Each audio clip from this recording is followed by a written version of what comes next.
Bolin and Nicole Guthenberg here for the student representative report for the middle school tonight. Welcome. Good evening. My name is Kaylee Bolin, and this is Nicole Guthenberg, and we are both representatives of the Middle School Student Council. We have had a successful start to this school year.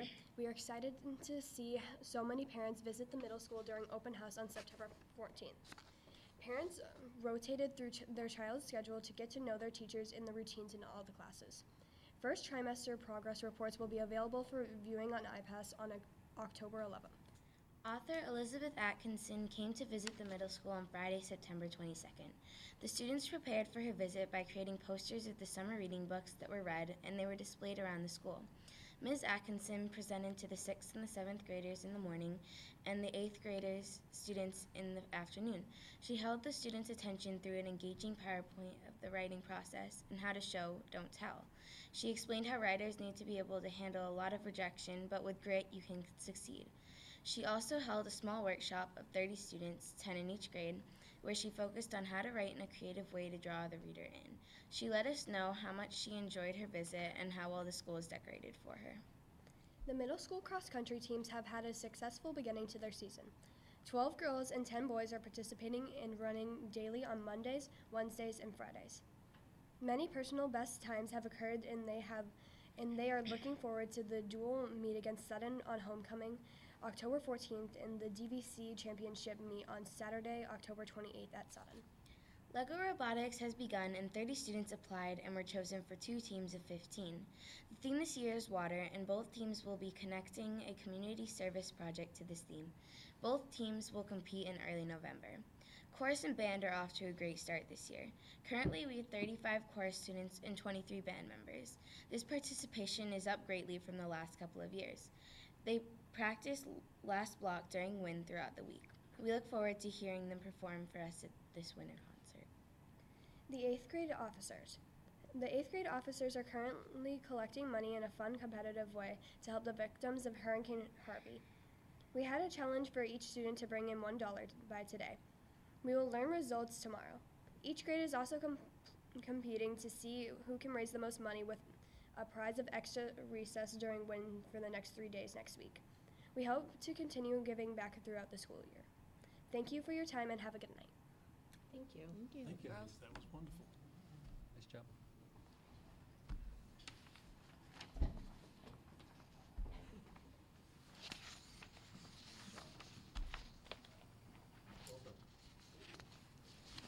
We're going to move into the approval of minutes. We have minutes for September 6th and September 20th. Did anyone notice any changes or have any comments on them?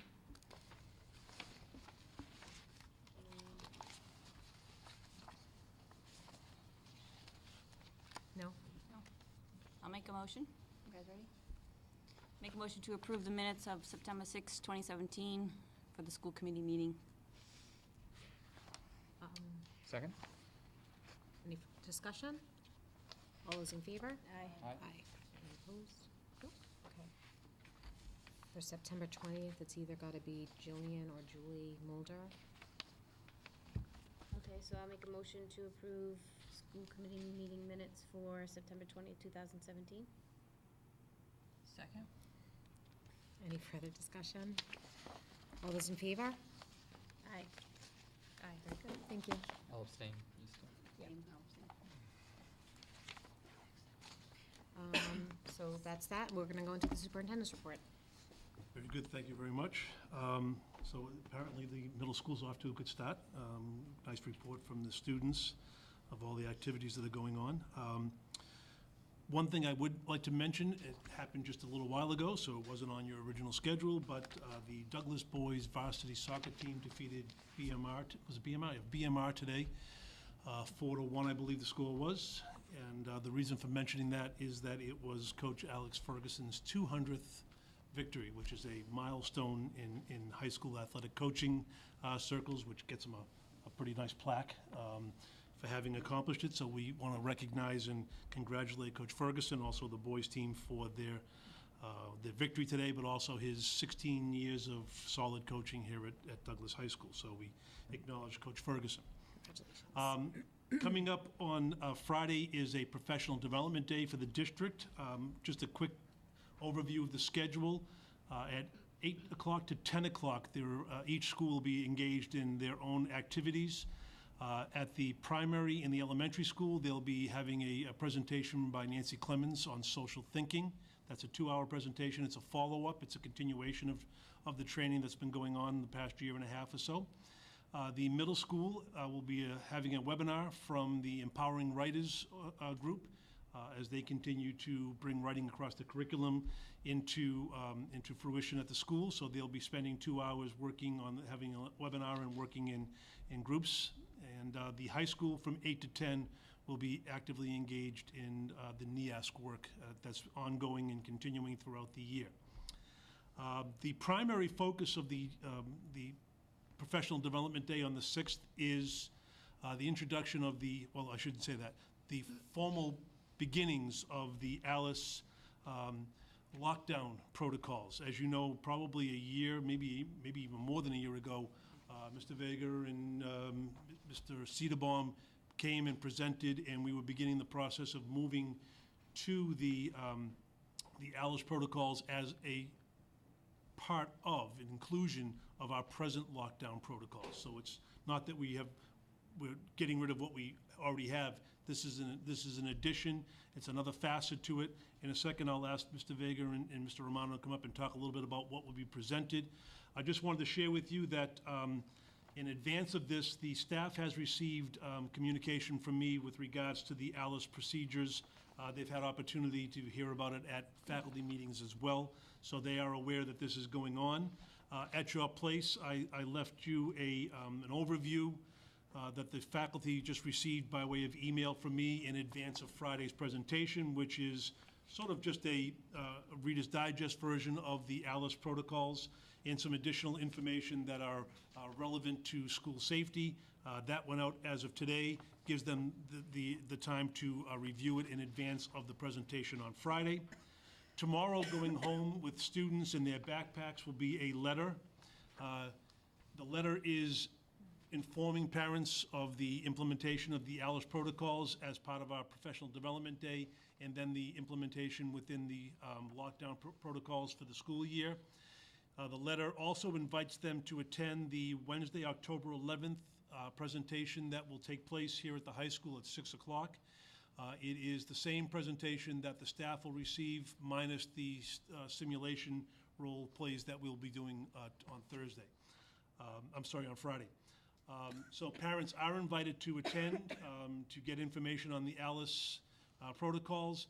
On the back of the invitation to this is also just a brief overview of the ALICE protocols, what the acronym stands for, and a little bit about what the ALICE protocols will include and be in addition to our existing safety protocols. So that is the focus on Friday's professional development.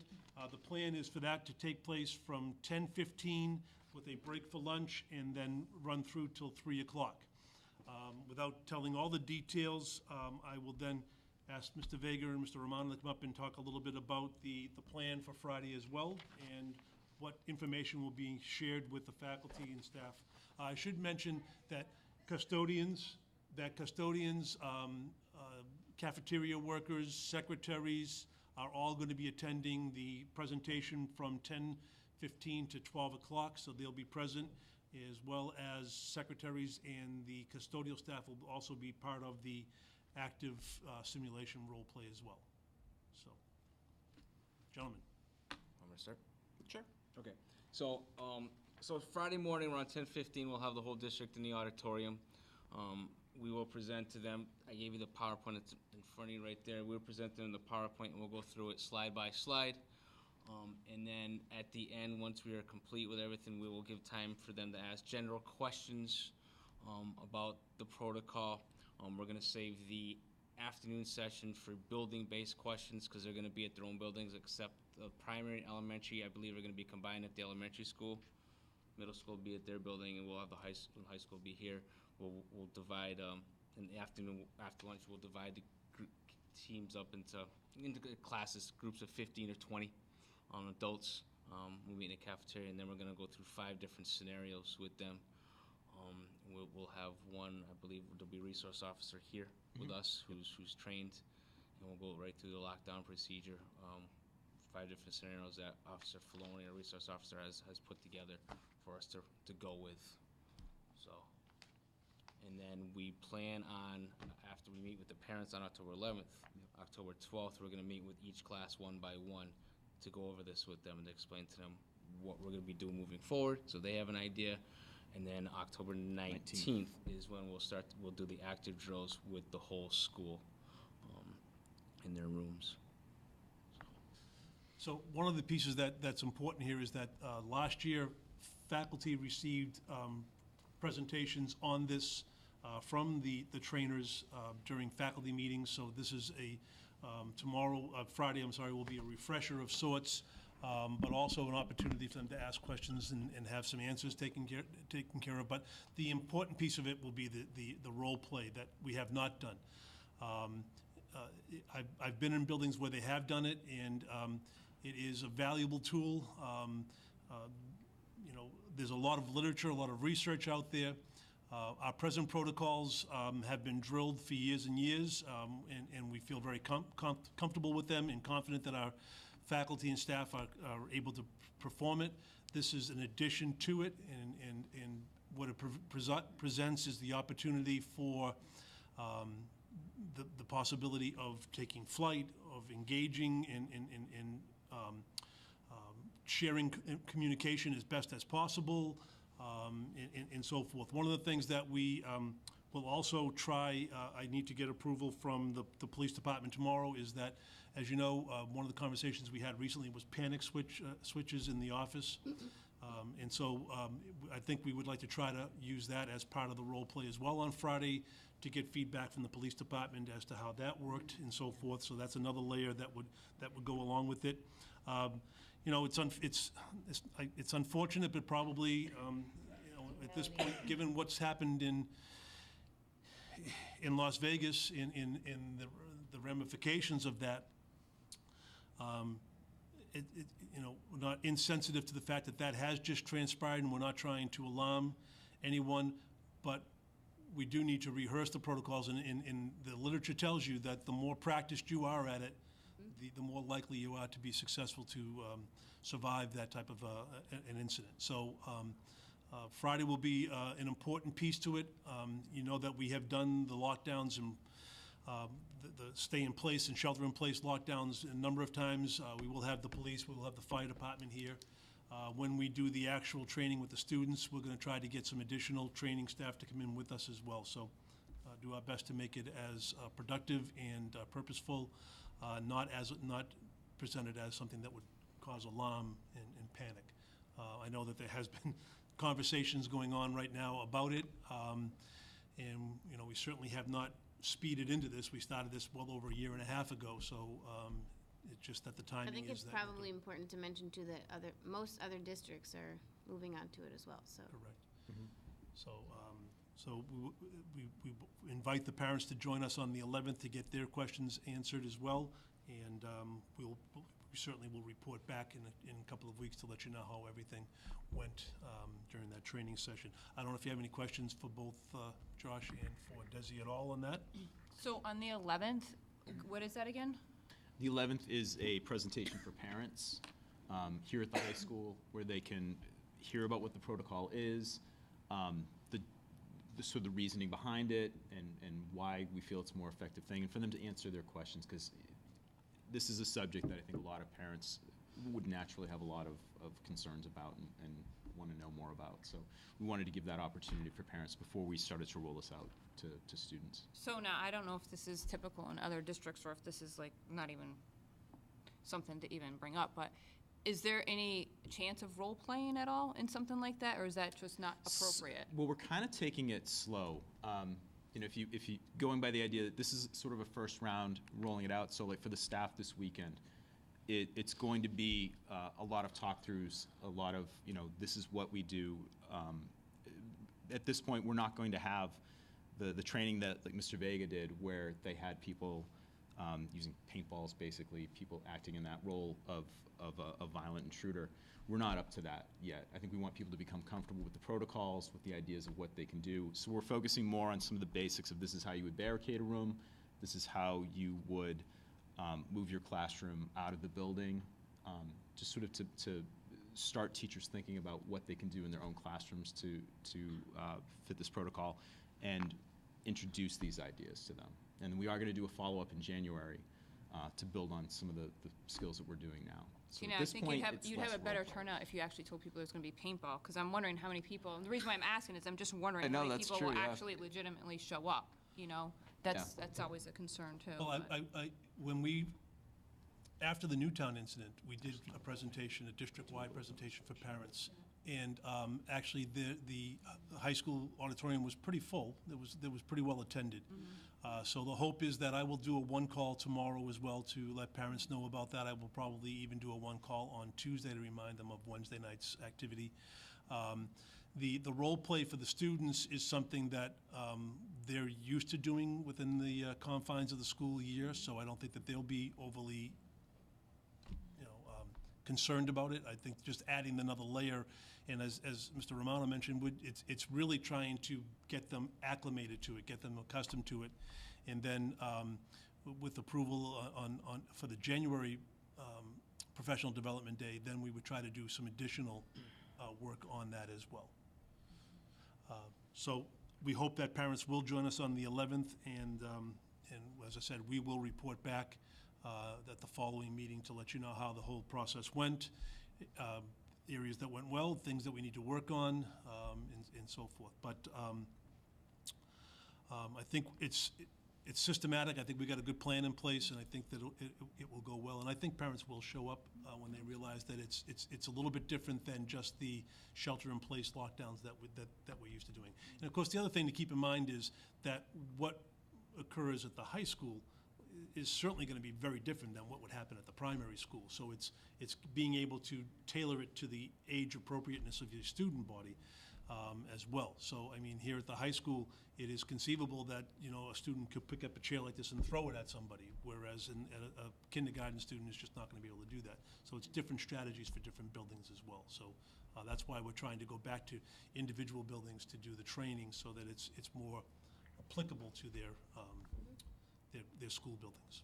Will representatives from each building be there on the 11th to answer specific So questions? the same group that will be presenting on Friday will be the presenters as well. So Mr. Cedarbaum, Brett, Officer Filoni will be there, these two gentlemen will be there, I will be there, the principals, the administrative team will be there. And I don't know whether the fire department, I believe Chief Vincent is coming, he's coming on Friday, but I believe he's coming also to the 11th as well, because he's aware of it as well. Within the last couple of years, when Alice was first brought to us, there was a conversation about evacuation going ahead of counter. Is that still?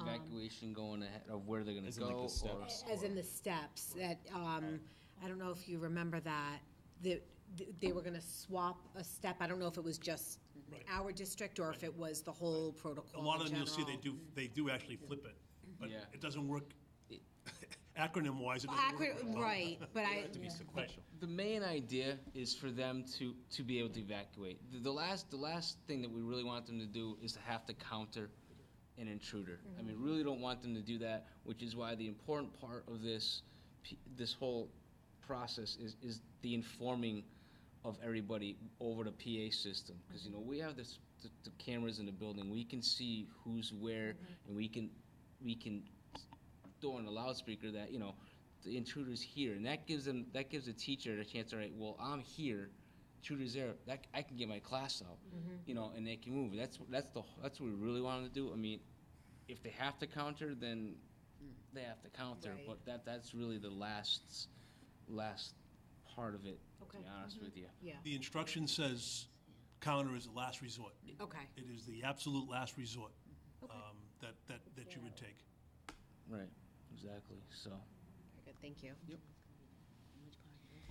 Right. Thank Well, I think that point is, I think what Desi was saying, Mr. Vega was saying, is that if they're able to get to the loudspeaker, I'll just use this building for example, and they know that somebody came in by way of the main entrance, and they're able to get on the loudspeaker, there's an intruder in the main foyer, that tells the people who are in the math wing and the English wing down the furthest part of the building, and probably the science room, head out and head down the trail and head to the middle school and the elementary school as our rendezvous point.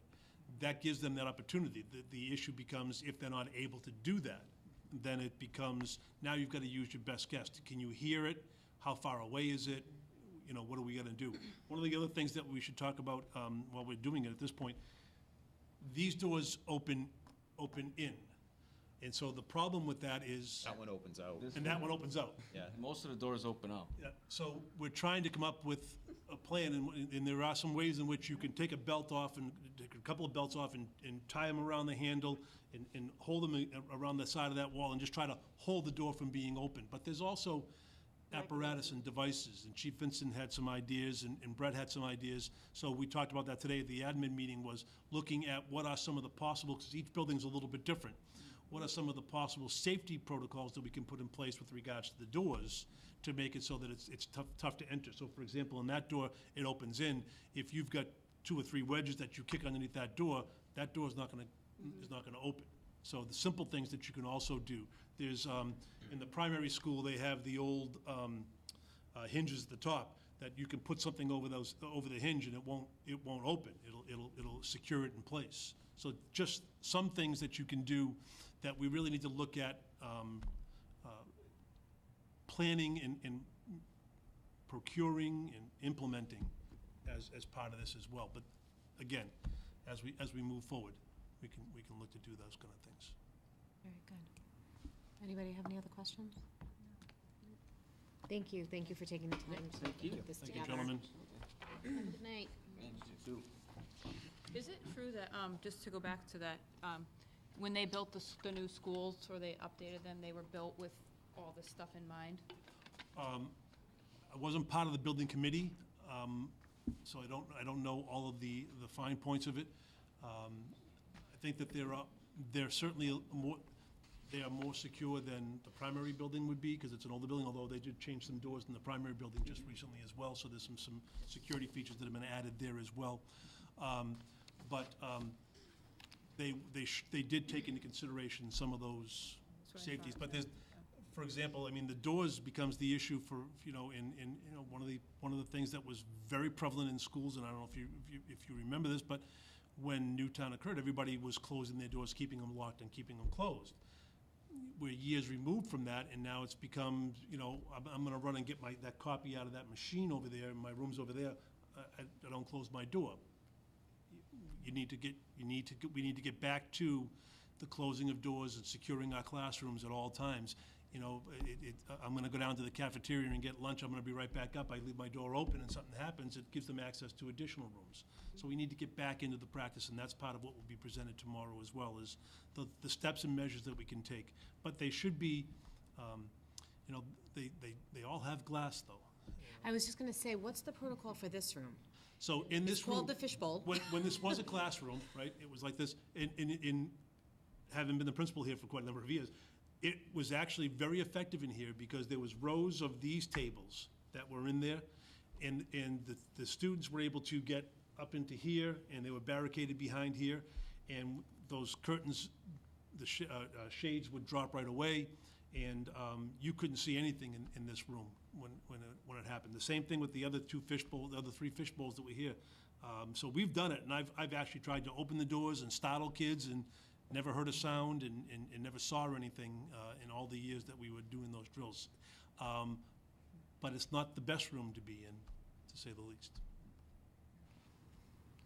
So that's everything on Alice training, and wanted to share that with you and the rest of the professional development day. Next on the docket was some information on the most recent budget subcommittee meeting, and I think, Brett, you were gonna field that and run with it? Yeah, so September 19th, we got together as a budget subcommittee to discuss a few issues. I'll just go over them in kind of high level. I think actually Courtney's going to touch on some of the details of it, looking through her packet here going forward. But Courtney and Kevin reviewed some adjustments to our special education tuitions. We also looked at the actual salaries and some adjusted funding sources for the positions that we've added since August. I think Courtney's going to go over that a little bit later for us. Also reviewed preschool financials, which I think, I see that in the packet as well, so it sounds like those things are all on the docket. Main purpose of the meeting was to actually get ourselves prepared for the Board of Selectmen meeting that we attended last night. The Board of Selectmen, I think in their September 10th meeting, I don't know, somewhere around there, rose some questions with regards to positions that we were able to add in August and where the funding came from. So we attended last night, and we'll go through that a little bit, but we just wanted to kind of reconvene and make sure we had the right information to give them and knew what they were looking for. So we prepared for that. And then we also discussed a new process that I brought up during the course of that meeting for dealing with our warrants, which again, we're going to talk about a little bit later as well. Did I miss anything? I think those were all the things we kind of covered, so. Nope, but we can roll So, the we'll wait for warrants warrants now? if you want to. Yeah, so one of the things I brought up during that meeting was something that was on my mind since over the summer, when we went to the Summer Institute conference. One of the sessions that we attended was about financials, and warrants came up, and everybody kind of rolled their eyes and had different thoughts on warrants and what they were doing with them. And it's a process that's been, kind of bothering me a little bit since we got here, and felt that we could do a better job with it. So I proposed doing something which seemed to be a best practice that I heard from some of the other groups, was they actually had a single representative that would go to the office, review all the warrants in detail prior to the Board of Selectmen, school committee meeting. That would be the only person we need to sign off on it. And then you would bring the warrants to the next school committee meeting to be reviewed in detail by anyone else that would wish to, and then just voted on as a committee to approve them. Because right now, we typically do our warrants at the end of the meeting. It's a very quick process. You review a couple of them, kind of pass it down, get the 3 signatures, and sometimes we do a little rubber stamp thing. I think that's kind of a wasted exercise if we're going to keep doing it that way. This way, I think we can put a little more rigor into it, and I'm volunteering to be that one person that would go to the office. I'm around during the day, so I can go visit Courtney when she has them, spend a little more time with them if I feel necessary, ask some questions about them if I feel necessary, and then just bring them to you guys for kind of approval overall. Did I miss anything? Does it sound like the right process? yeah, we well, didn't really just go through in too much detail that day, but. Just a couple yeah. things I want to mention is actually that is a very new Mass General law to even be able to do that, to even have that be allowed, to have a designation. Yeah. The one for payroll has been in effect for decades, because payroll is king, everybody else get paid, but, and I do know that there has to be a reporting at the next school committee meeting. So what we would do is, how we added, putting the batch numbers, batch name, we added the dollar amounts, I don't know if you noticed that. But we could actually, rather than put it on here, we can create a nice, kind of formal looking on letterhead, do the same thing, but have it be as part of your packet, as part of the reporting. But as far as having, the warrants have to go to Jean to get paid. If we waited, we wouldn't get our vendors paid on time. We would be in a lot of, so we can't bring the warrants at the next, Okay. that's way too late. I mean, Okay. they have to go and get processed right away. We bring them, we copy them, bring them right away to the town hall. We would start getting fines and I have to pay think we had fees and- discussed you know. having the warrants at the office, and if people wanted to go and review them, Yeah, you when would they're be copied. we would have a single payee, a single signee, Yeah. but the warrants would be at the office for Okay. people to look at if they wanted, which I know that Courtney will say this anyway. The general public at any point can go through and look at our bills.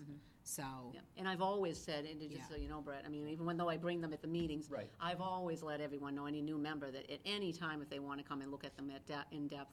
The only thing is that we have to copy, believe it or not, it takes hours and hours. We have to copy every single one of these things, and it's not as many as I know we have, because, Jean has to get all the originals. Right. So in order to get them paid, so it does take us some time to do that. But usually that's done between Thursday and Friday. So we'd have them kind of being pulled apart, being put, copied and all that, and, Yep. So maybe the best thing to do now is just to get a sense, and I don't know if it's a motion that we need to say, do we want to explore this new process, and then we can I go think it's back a and good put together a formal procedure for it that we can then bring back to this committee and officially approve of. Well, I think actually we can do it tonight if everybody's amenable to it, because it's a good process. Okay. You know, we're there, and I can work with you as far as Yeah. the timing to come down, because to be honest with you, we have such a little bit of time. Yeah. To even get them here for a Wednesday night meeting. Right. So, and it has to get to Jean because it just kind of messes up the whole process, but it actually does help out. And with the electricity bills, to be honest with you, she was very happy about it because it's gonna help her immensely with those, because she has to pull them from all different departments. Gotcha. And, you know, if we can have a little bit of flexibility with when you come down and look at it, it's gonna help her enormously Yeah. to get that done in a timely manner. But then, like I said, once we copy them, they're there. So if anybody wants to come down, and, you know, you don't even have to come down that day, you can come down anytime you want. Could you have any we still questions, bring them you to the know. next school committee meeting? They've already been off to Jean and taken care of, just so Okay. it like. You know what, let me People talk to the figure staff in the tomorrow comments at and that see point. how, because then they get filed in a different way. So let me talk to them, as long as we've got them, then we can maybe file them afterwards, you know? Okay. Like 2 weeks later, after we bring them. Do school committees traditionally do it at their meetings? Because the process was We heard- before. We heard all different Yeah. things. Well, what from- people, from well, that what time. people Some were things doing what they were weren't supposed to be within the- doing, some- and, Yeah. Some of you the know. processes were not in the terms of the law, under the terms of Yeah. the When they law. changed it. But I think So- even within the law, there were different, sounded like different schools had different processes. You know, Right, There some are- of them, we actually put it all, they actually scan and send it by Yeah, some of them use, email. yeah, and- what was the system, something Oh, docs? yeah, we don't have that kind of, yeah. I mean, that would be, you have to I hire mean, there are another employee. districts there like were- Newton that are, I Yeah. mean, Yeah. they have thousands and thousands of invoices because they've got so many different schools. So, I mean, we're pretty lucky. Our stack isn't Right. always That's very true. humongous, you know? That's a good But point. as Courtney said, this is Yeah. a newer Mass General law that allows you to have a single signee. So instead of rushing through the process, which, you know, we tend to do. Yeah, Yeah. so Which is a good normally, thing. so it's handled where before you bring them to us, somebody has already looked through them twice, like I see your signatures on them. So it just goes to Mr. Maines and then it goes to us. I've gone through every one of You, and them, then and Mr. looking at, you know, the accounts, staff the is- amounts, the thing, I mean, the whole, and the staff is excellent. I mean, Ellen and they hardly, to be honest with you, they hardly ever make a mistake. I'm not saying they never do. Like today, I found an 8 instead of a 3, and actually, I had to even stare at the invoice. Now, it was just an invoice number. But I had to really stare at it, because something was over it, and I had to really stare and say, no, that really is an 8. So I had to change the 3 to an 8, you know? But and then after it goes through here, it goes to Jean Lovett, and she goes through every single thing and looks through everything too. Well, I Yeah. think if we have somebody that's willing to do it, I don't know that we'll always have somebody. I mean, if Brett's here for the next few years, so I mean, we might be Yeah, in good that's shape, what I but, figured, yeah, and, you know. 2.5 years, or whatever, or whatever, you know. Oh, yeah, and then we can just, might wanna appoint change another possibly again. designee, Yeah, or, you know? yeah. Yeah. So. Or if it doesn't work, it doesn't work. But as long as we can at least review them, because I do like to look at them, just because I feel like that's kind of our responsibility too, to make sure that, you know, everything's in check. Yeah, that's But- why I but think, to in look my through mind, them, though, I takes still. A you long know, time to really go through them. Yeah. You'd have to sit for at least an hour, an hour and a Oh, half, yeah, okay? So Yeah, that's why I why think they it'd be have good them to find a way available to at the get them- office. Yeah, to get them you know. here at some Yeah. point. Otherwise, it's no different than, Right. because when, at the meetings, we're not gonna have the time.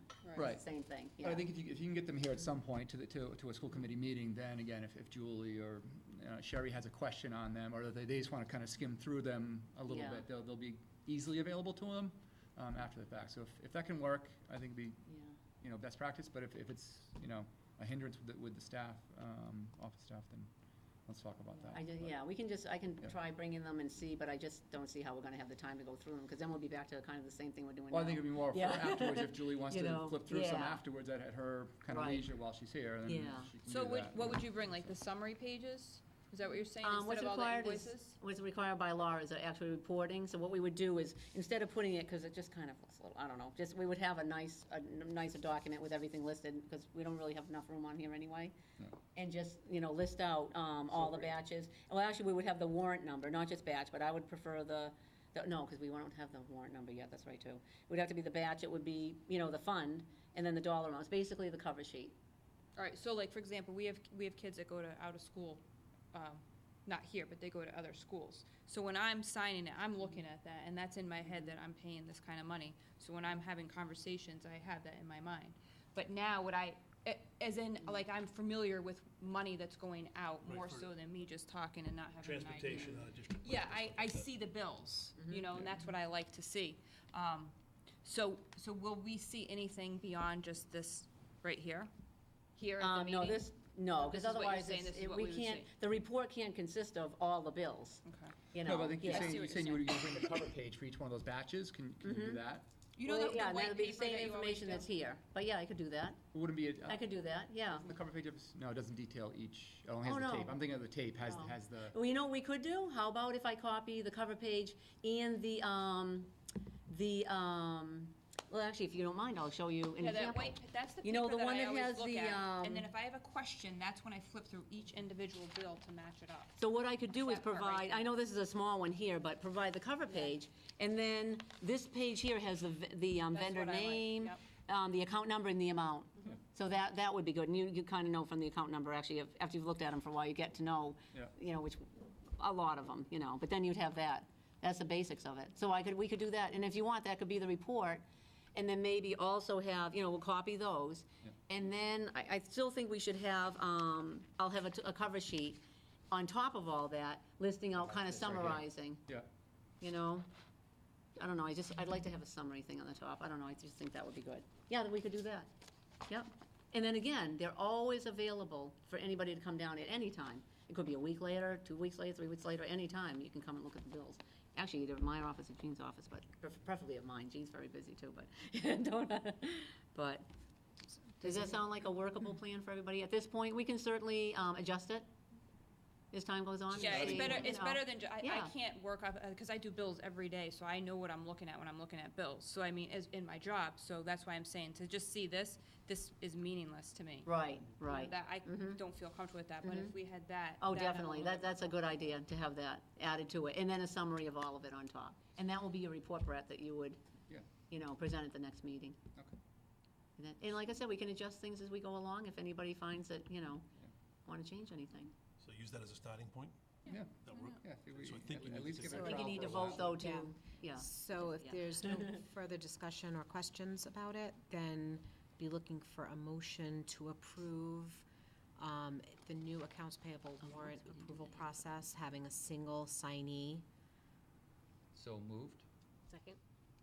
Any further discussion? All those in favor? Aye. Any opposed? Very good, thank you.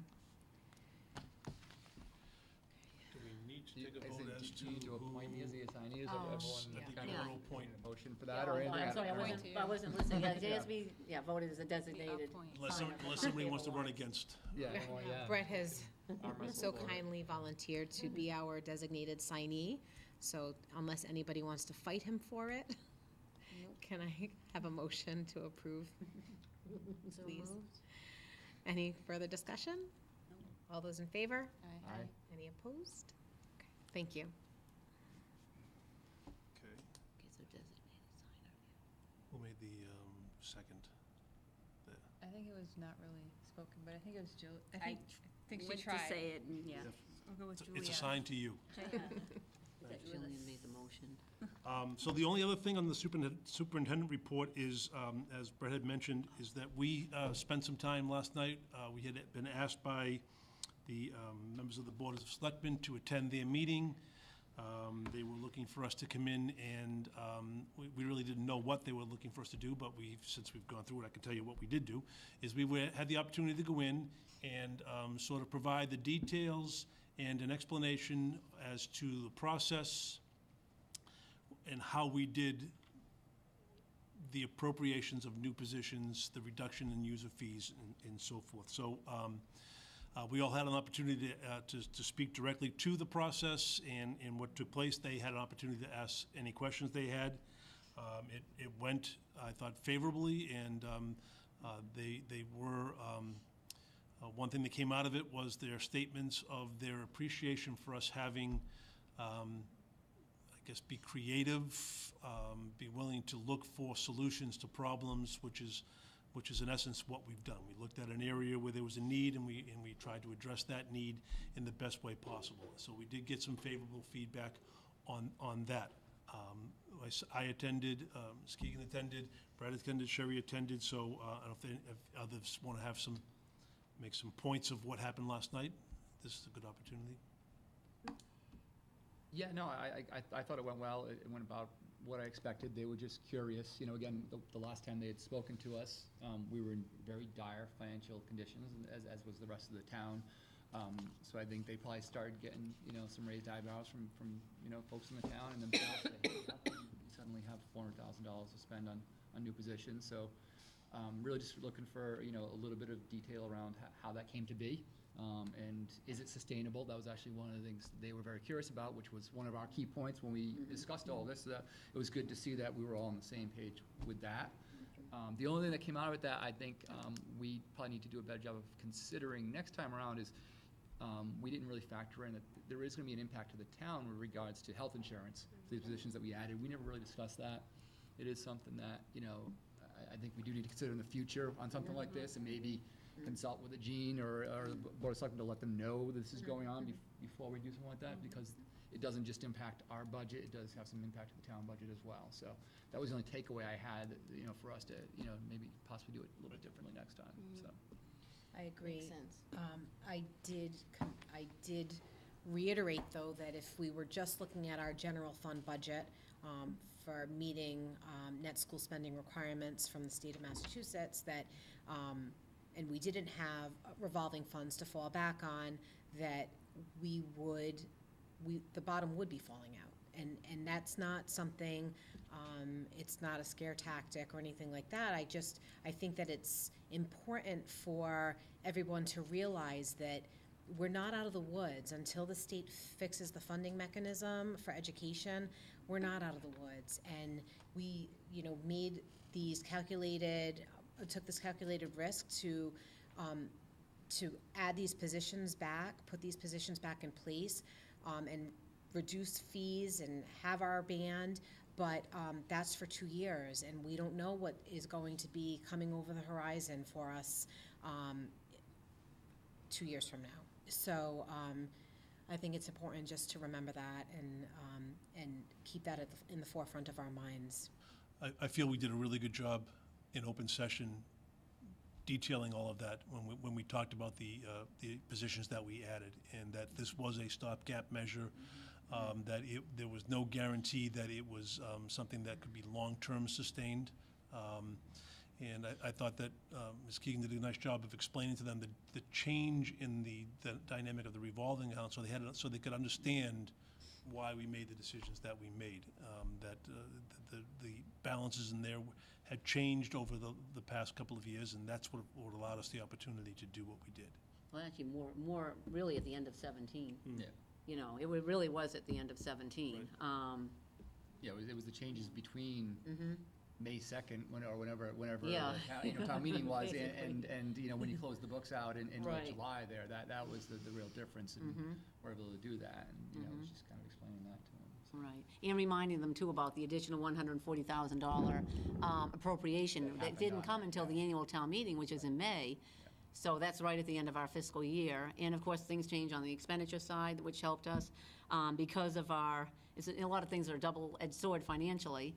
And because we've had such huge expenditures each year for special ed tuitions predominantly, you know, the circuit breaker went way up too, so, which is a good thing. But again, you know, we were trying to, I hate to use the phrase, but stop the bleeding. I mean, we needed some stability in this school district. We needed it badly, so we did take a calculated risk, but we certainly wouldn't have done it if we didn't have, you know, we review things financially very carefully, and we were, you know, hoping at least the next couple of years, and hopefully things will get better financially after that. I mean.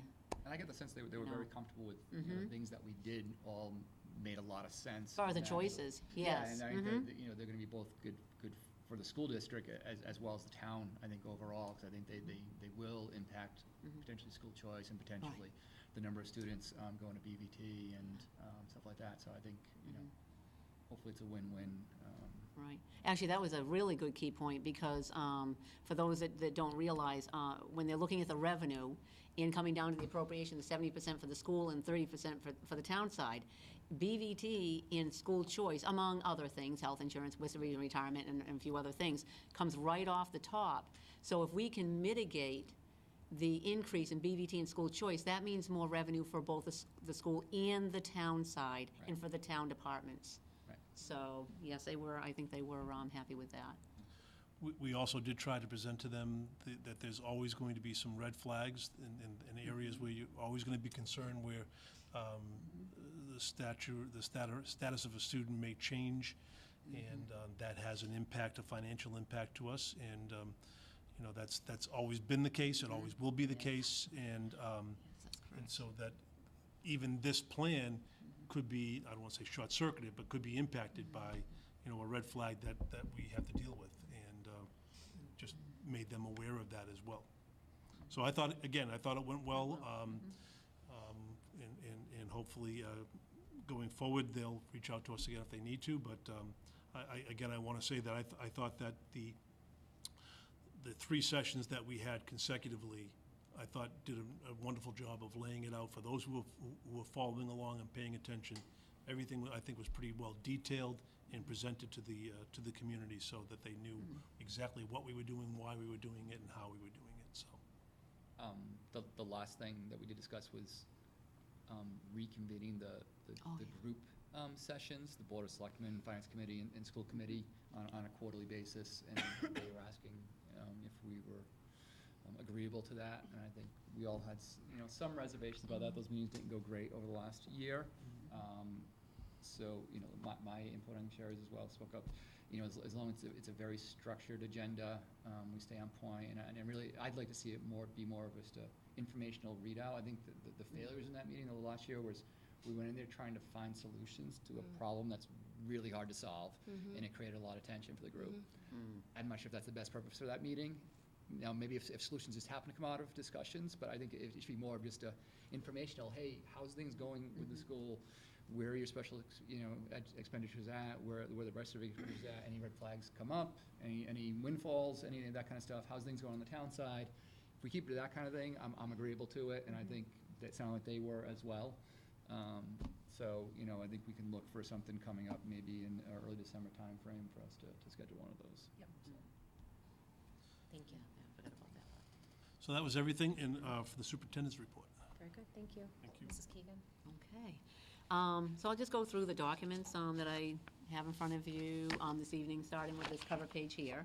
I'll do the reclasses after, but I have a bunch of financial information I'm providing to you this evening. And they're all clipped together. Hopefully you all have it. Yep.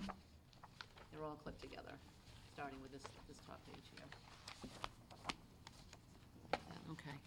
So I just created, partially because of some of the questions that came up.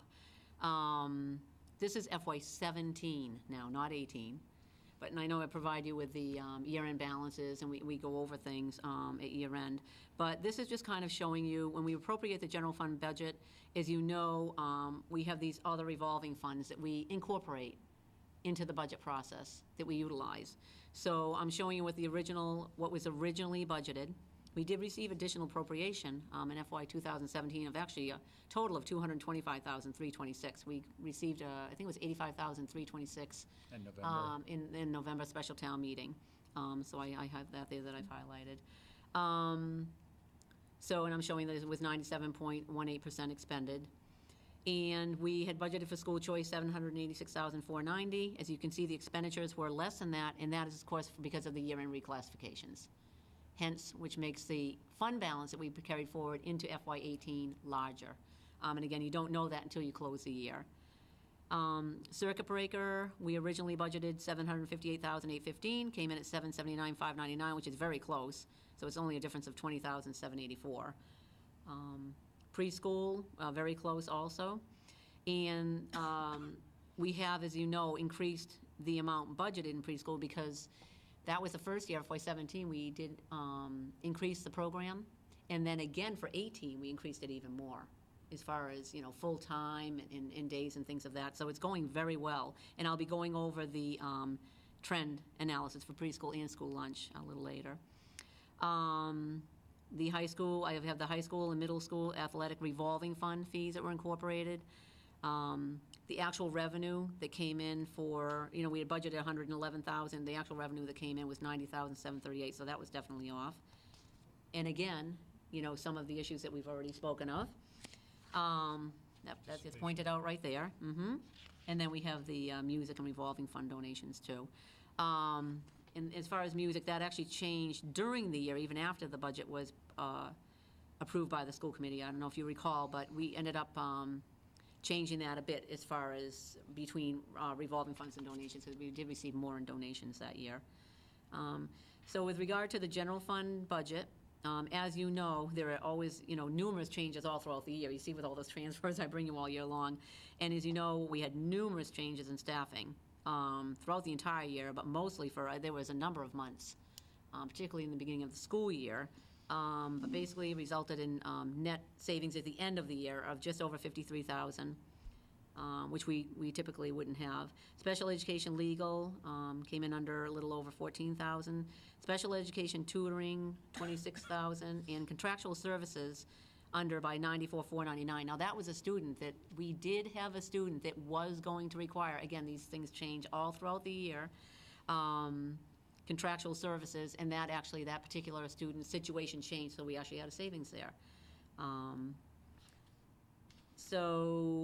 Just pointing out at the bottom there that, I've identified the 189, 81075 that I've enumerated above, plus $140,000 additional appropriation, comes to about, kind of explains pretty much the differences, because it includes numerous other small balances too. It's very helpful, Courtney. So it's just a little bit of a summary there. Yeah, this is great, Courtney, thank you.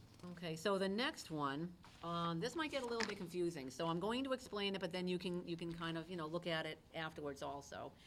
And I'm gonna preface it by saying, as you know, like we explained, at the end of the year, we end up reclassing, because we,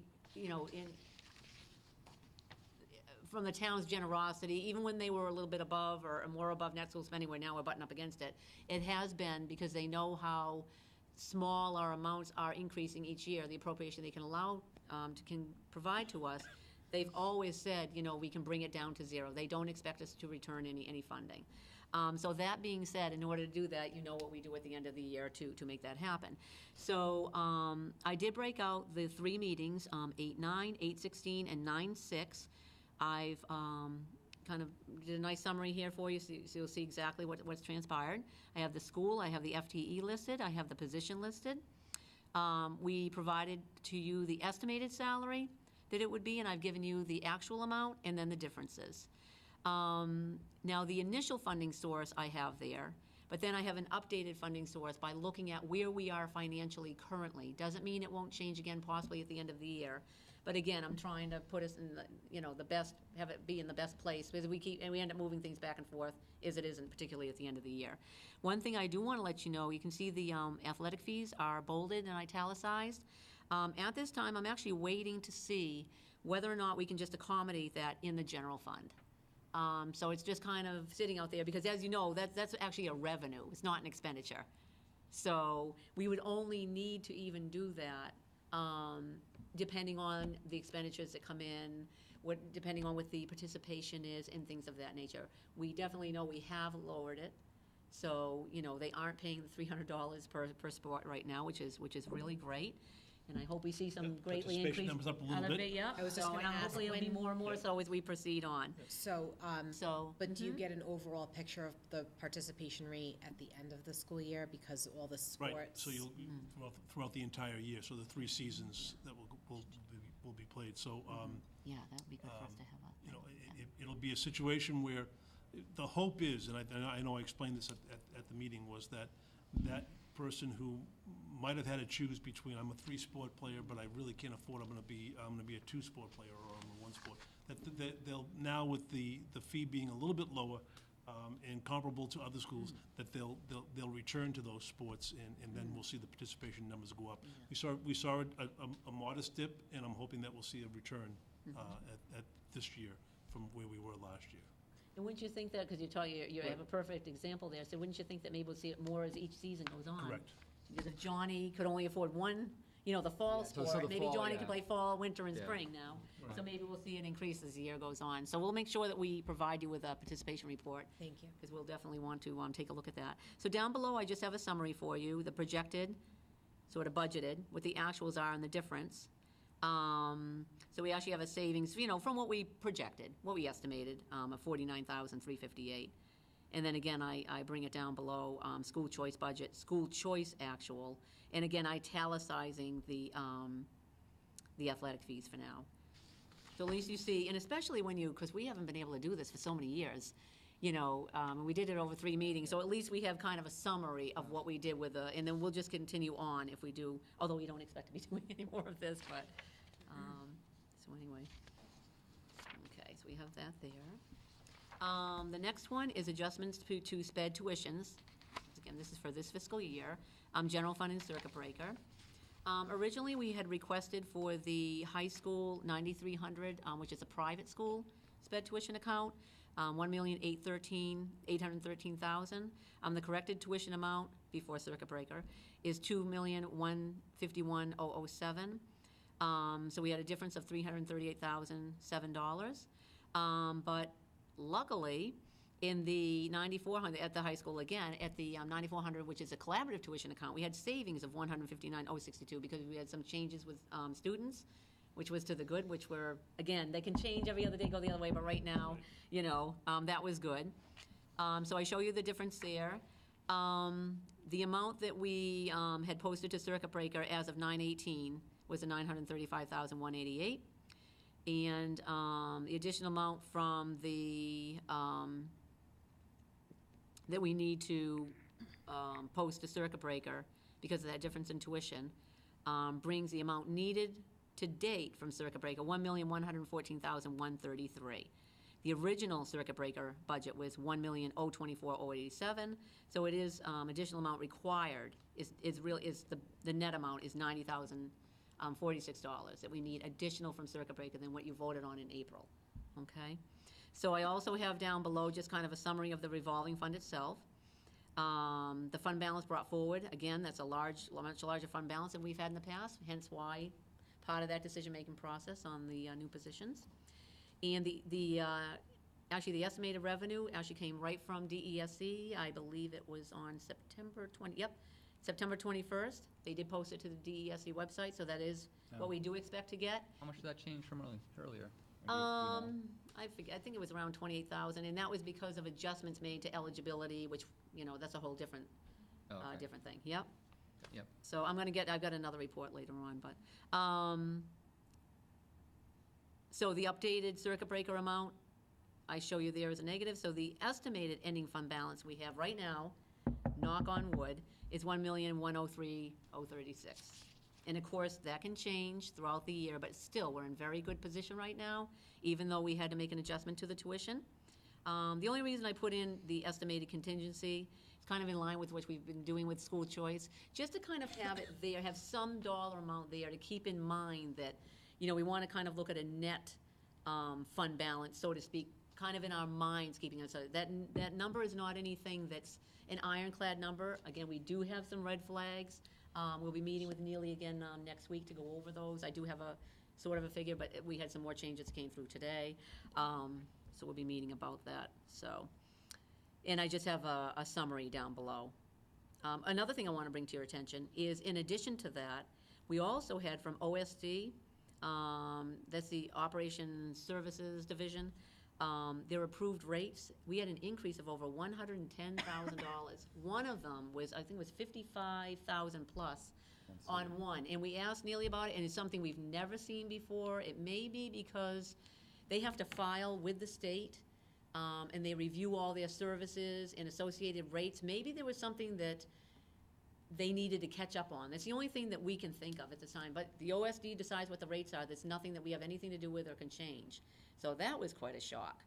So, so that number goes right back to the number that's up bolded at the top. So that's kind of a summary of where we are. But as you can see, though, we're still looking very good with our circuit breaker account, and that's the main thing. The next one down, couple of new things that I've done here.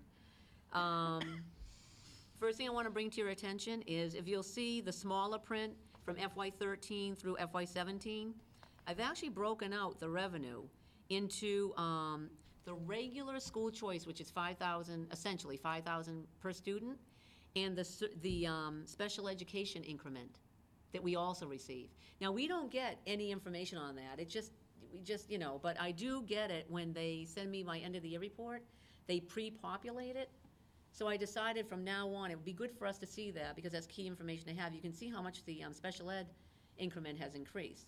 So as part of the explanation of the increase in the receipts, it doesn't necessarily mean more students. It could be just one child's, one student's special ed increment. So that's why I want to break that out from now on. I think that's very good information to have. So there isn't a set special ed Oh, no, it's just- by, all there's different. nothing It's case set by when it case comes to on that. special Okay. education. Okay. Oh, no. So Yeah, if I not look a thing. at the fiscal 2017 column, the 616, 600, and the 169, 661, that's the subtotal of the 786 in receipts. Correct, those two added together are the Yeah. 786 to 261 in Breaks out, receipts. okay. Yep, that's correct, for FY '17. And what is CTA under? Oh, that was, Sorry. that's, Okay. of the actual circuit breaker claims filed by the Director of Student Services Office for 17 So and for ex- 18, well, extraordinary- all of them, actually. Extraordinary relief for 2017 has already been determined. Oh, And yes, and we didn't didn't get get it. We let everyone know. In fact, we gave the school committee a copy of the letter, yet we didn't get it. We didn't qualify, I should say. We didn't qualify is what I should say. Yeah. Because it has to be 125% the expenditures over the prior year. And they were so high the previous 2 Yeah, you years weren't gonna- that we would really have to, you know, which we don't want to do, Yeah. you know. What did but- you say, it's, what, the expenditures? Yes, the expenditures have to be 125% over the prior year. In other words, Then we 25% won't- more than the prior So year. then we won't get it this year, Well, we don't. We don't know that. know. based on this spreadsheet. No, this spreadsheet has The nothing. one before that we just discussed. No, that don't has use nothing. that? We won't know anything about this year until we go through this year and they file the claim. Right, Okay. because we don't know Yeah. what may happen with students and Yeah, placements and so all forth. throughout the Yeah, rest that's of the school year. choice, that won't impact it at all. This is So purely the this is circuit breaker. circuit breaker, Circuit Oh, breaker. all right. This is circuit breaker. just circuit breaker.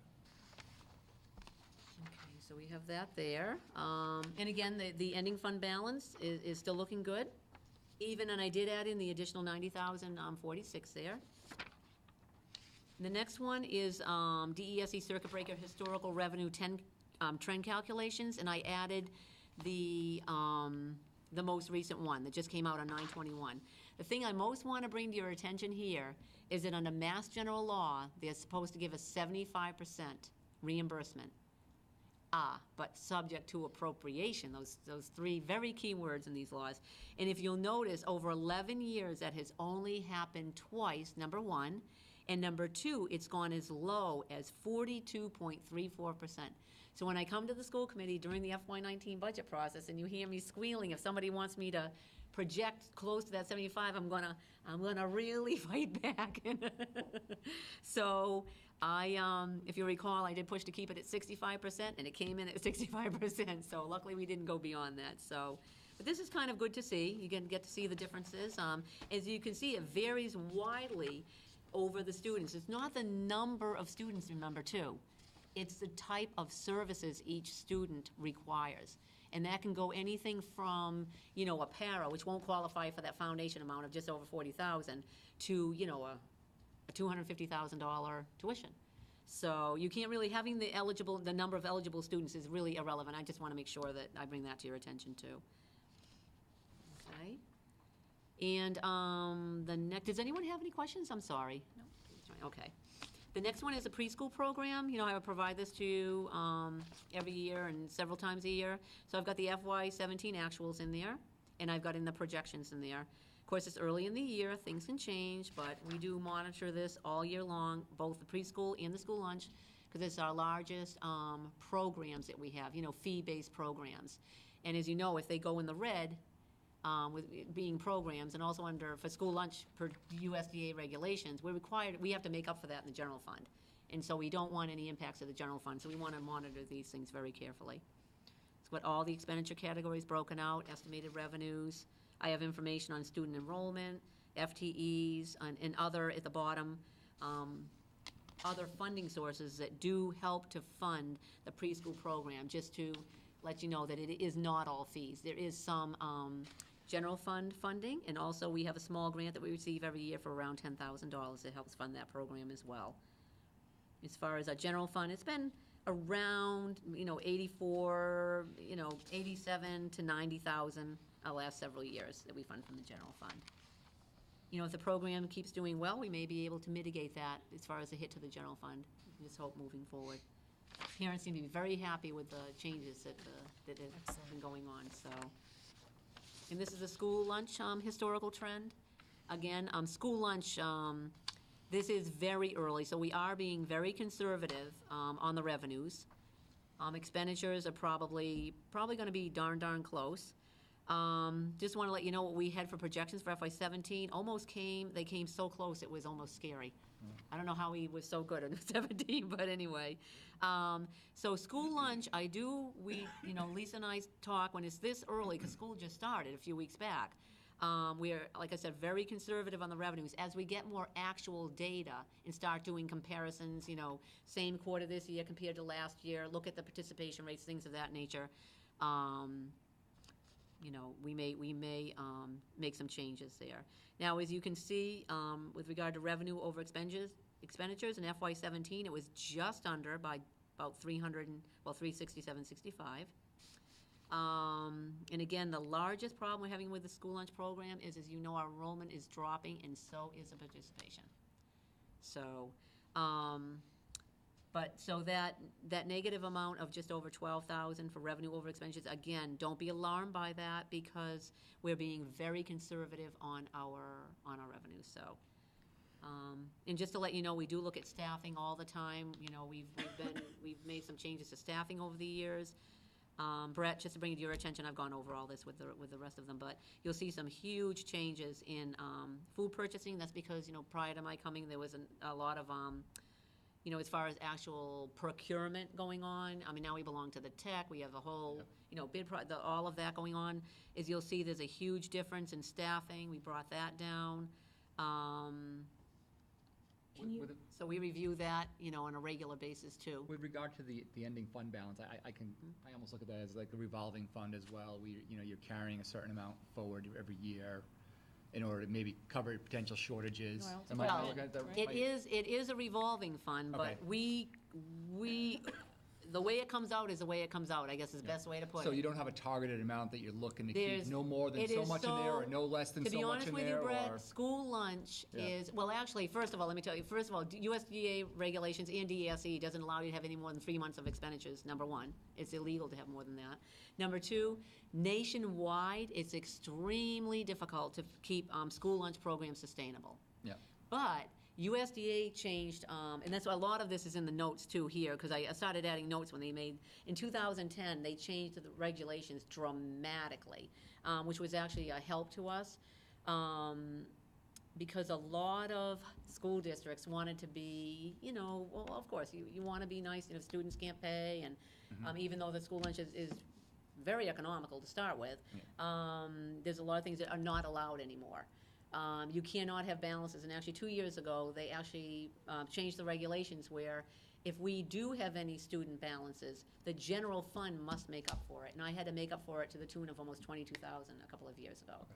So they've changed a lot of the regulations, but again, the largest expenditure categories are food purchases, as you can see, of course, and staff, and we're looking at that, monitoring that all the time. Again, we can't really change federal reimbursement, state reimbursement. We do review, just so you know, we do review school lunch fees every single year. In fact, they require you, that's another change to the law, they require you to do it, and they even have a calculation you must do, and they will force you to do it, because a lot of school committees, I'm just being on, not saying here, but a lot of school committees were reluctant to do it. Yeah. So there was, and I even know personally myself, sometime, and actually it happened here too, but in prior districts, where they would not increase it for 10, 15 years. So then it just kept going in the red, going in the red, going in the red. Now you're not even allowed by law to do that. They will force you to increase it. You're required to do a calculation, and if it meets a certain threshold, you must increase it. So we bring that to the school committee every year. Are the federal and state reimbursements based on just total enrollment? Is it based on the number of percentage free and reduced? Like, is there a particular formula? As far for that? as, to be honest with you, but I've never looked that deep into the calculations. Okay. No. Can you speak? Finally stumped Courtney. Actually, they have a booklet. I've got, if you want, hey, you know what, when you stop by to see the warrant. I'll give you the There's a book. binder, I'm not kidding you, the binder, Brett, is this thick of the regulations. And I'm not kidding, and with all that you know that we deal with in public schools, there's nothing more regulatory and compliance-oriented than the school lunch program, believe it or not. It is unbelievable. Can you speak to the meals tax? Sure. When I'm paying online at my school bucks, I'm Oh, not this meals seeing- tax is only for adults. Adult Only for meals adults, only. okay. Adult meals only, good question. Okay. Adult meals only. Thank you. Yeah. And there's no way that we can, this month. that's a separate thing. We can't waive those fees. That's totally separate, right, from my school bucks. Well, the $1.40, that. The $1.75, No. whatever the Whatever fee it is. is. No, because it's a convenience to do that, yep. Yeah.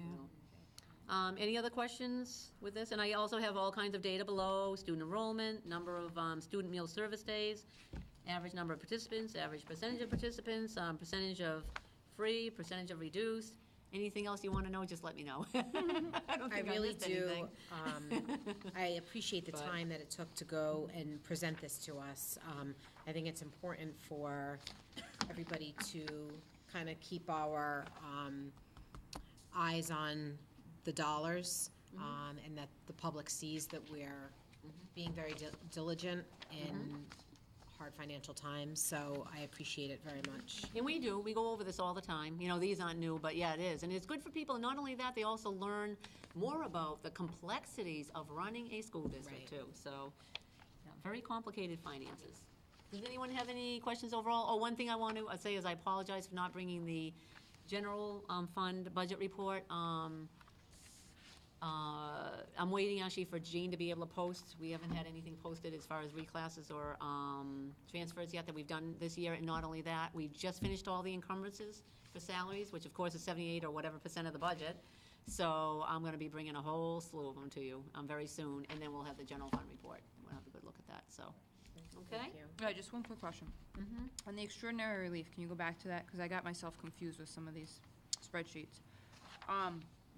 The amount that we weren't able to get reimbursed, that was from last year when it was 640, and then the expenditures were 537.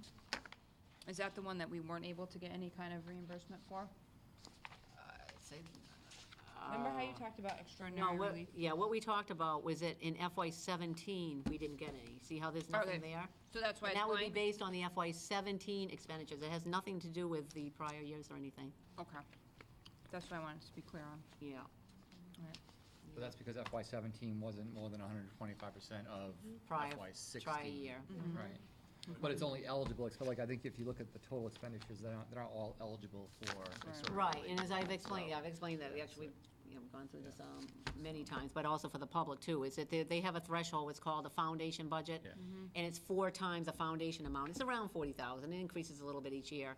So for instance, if we hire a paraprofessional, that's around, say, estimated amount of 18,000, that's not even close to meeting the threshold. So there are quite a bit of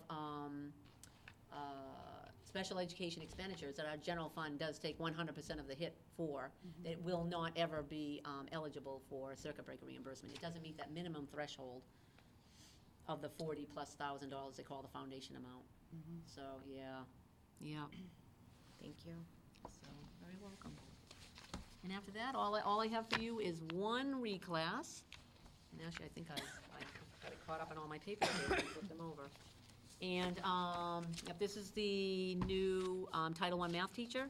And we didn't realize that she was being split between schools. We had her all in the primary school, so we just had to change her FTEs. It's actually .4 at the primary.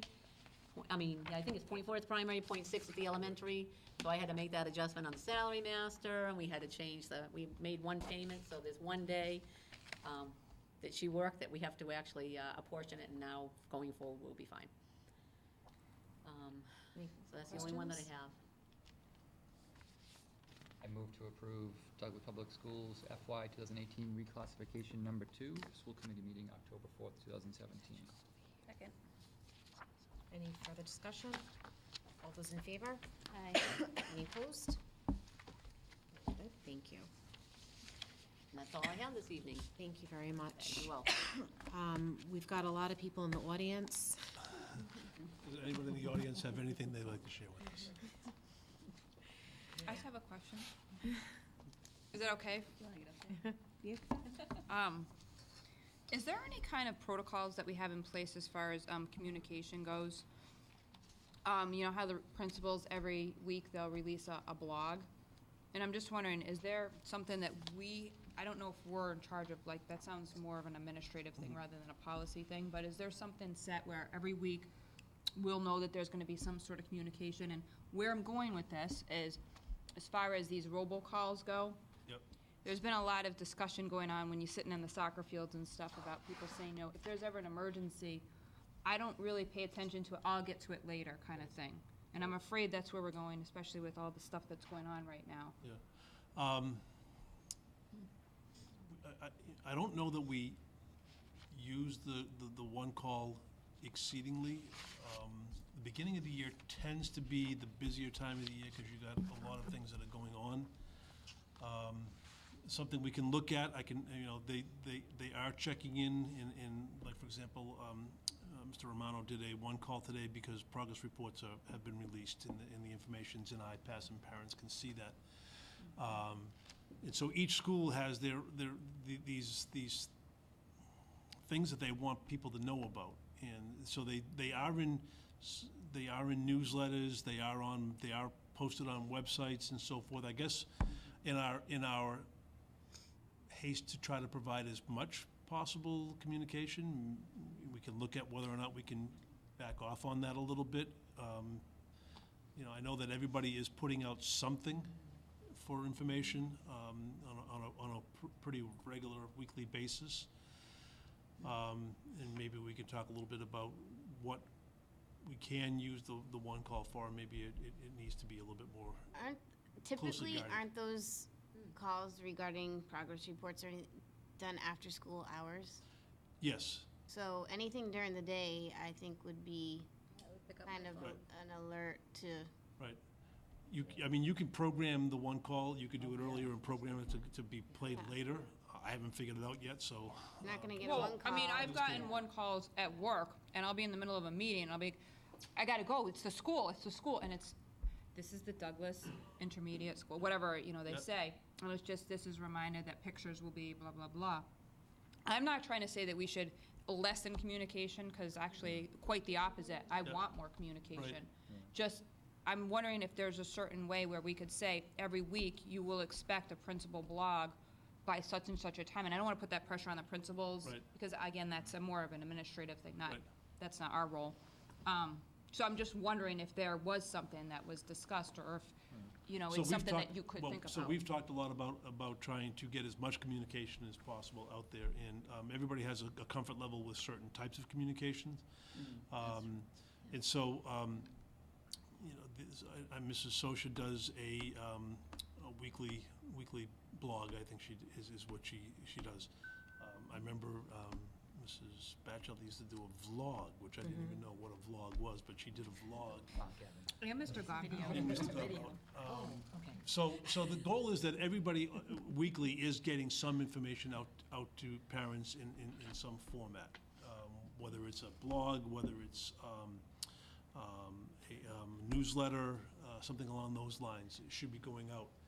On a consistent basis. Right? Or not? Should be pretty consistent. I'm just wondering. I know that they do tend to be a little bit time-consuming, because you want to make sure you're putting as much information out there as you can. So I don't know what, Josh Romano was just putting out basically an update, if you will, and I know that they still do the weekly newsletter at the school as well. So, but he's not doing a blog or a vlog or any of those other things, or Twitter or any of that thing. I think he probably has to get acclimated before he takes Right. on anything Right. to that caliber. Well, just because, like, in years past, I know, like, even the communication with the high school, I think they had, like, a thing that was running in the cafeteria, maybe, like some kind of video thing. Yeah, we tried using that, and the problem wasn't us, it was actually Charter. Okay. And I know, like, sometimes messages from students don't get home to parents. Right. So you always have that thing, whereas you Especially did the at the high Twitter, school and I level. heard the Twitter was really good. Right. So I think I'm just kind of putting it out there that I'd like if you perhaps could explore maybe some more consistency in, like, when we'll get the communications. Because I know things come up, but, like, sometimes you're looking for that email that you know is always gonna come on the weekend, and it doesn't get there till Monday morning, or it gets there at like 10:50 in the morning, and or 10:50 at night, you miss it, and now all of a sudden it's like, oh, I didn't know that, Right. and you wish that you had that earlier. Whether or not it's a delay because that's how my email is, or if that's just how it's set up, I don't know. So that's why I'm just wondering So if it's what something. I'll do is I can't tell you how to do it, right. but I'm just I'll reach out to saying, each look into it maybe. administrator and ask them what they are doing, and how consistently are they doing it? Is it a weekly thing, is it a monthly thing, and so forth? And I'll try to get that information for you. And I think to Jillian's point, it's probably a good one, and maybe, and it's probably something we're probably most of the way there, but on the one call, to only Yep. do those maybe during the evening hours, not just after school, but even after 5, if they can Yep. schedule that way. Yep. So now you're There have been- catching there have people at been- the there have been a office couple and that were done during potentially the- panicking Oh, really? or Okay. whatever it might be. You're Most of them are. more likely to get them at home, I guess, when it's less of a, oh my God, what's going on at the school right now? Yeah, kinda because they could be like situation, right so. after school, like Maybe right even when for the the bus time. anxiety part of Right. it. Yeah, I think, yeah, that's, Well, that's what it yeah. is. Yeah. So, yeah, you get a call at 3:45 or something, It's you like, know. oh my and God, what happened? You don't know your kid's off the bus yet, it's like, oh, what's going on, so, you know. Right, yeah. Sometimes- That's a good point. I think what happens there, and Yeah. I know I'm guilty of it, is Yeah. that I haven't figured out how you program it so that it can go later in the evening. And so Yeah, the last thing I We do don't when want I you guys walk coming in the back door here at is 9 o'clock I at night to do record that, that, but if you can Right. program it, send you it. know. So, but That's a good point. we can look at that a little bit to make Yeah. sure that the only time that you're getting a phone call or a one call during the school day is if there's something that is very urgent. Yeah. that I you think need. that's a really good. point. And just Yeah. to end this part that I'm sharing is that I do appreciate the communication that each principal does. I read them all the time, and I think a lot of people actually at least skim through them because they're very quick and simple to the point, and it's appreciated. Okay. And I think we can actually. But I don't know, I haven't seen you following me on Twitter as of I yet. didn't know I could. Oh, I'm sure. Why, you- No. At The Principal Means. superintendent has a Twitter account? He's had it for a couple of years. Remember, I mentioned I was getting away from the blog and I was gonna go to Twitter. Yep. Thank you, sir. I follow appreciate you. that. I gotta You find don't it. follow I don't have me, Twitter. but- Do you regularly use it? I don't even know how to. Oh, okay. I'll I have don't, to I do don't, that. I don't use it. Oh, Any other comments or communication? Okay, so we do need executive session tonight, and I invite Mrs. Keegan and Mr. Means to stay with us to discuss strategy with respect to collective bargaining or litigation, where an open meeting may have a detrimental effect on the bargaining or litigation position of the governmental body, and to conduct collective bargaining. So we need a roll call vote, please. Julie Finning and I. Julie Mulder, aye. Brett Argyle, aye. Jillian Canaro, aye. Sherry Zetlin, aye. And we will only come back to public session to close the public session. There will be no further public deliberation on anything. So, that's it. Yep. Okay, thank you.